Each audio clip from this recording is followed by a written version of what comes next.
இத பாரு, நிறைய டைமென்ஷன் இருக்கு, நிறைய யூனிவர்ஸ் இருக்கு, நிறைய எர்த் இருக்கு. அதே மாதிரி நிறைய பென் டென்னிசன்களும் இருக்காங்க. ஒவ்வொரு டைமென்ஷன்லயும் ஒவ்வொரு பென். வில் கேட்ஸ் அந்த கிளைகள் அழிச்சதுக்கு அப்புறமா மல்டிவர்ஸ்ல ஒரே ஒரு டைம்லைன் மட்டும்தான் இருக்கு. இந்த உலகத்துக்கு நீ மட்டும்தான் ஒரே ஒரு பென் டென்னிசன். சரி, இப்ப என்ன பண்ணணும்னு சொல்லுங்க. நாம இப்போ ஒண்ணே தான் பண்ண முடியும். இதெல்லாம் எங்க ஆரம்பிச்சதோ அந்த இடத்துக்கு போகணும். முதல்ல இருந்து ஆரம்பிக்கணும்.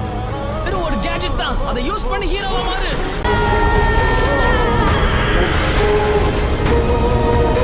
ஏய் வென், வில் கேட்ஸ் எதிரா நீ கூட போராடுறியா? கண்டிப்பா.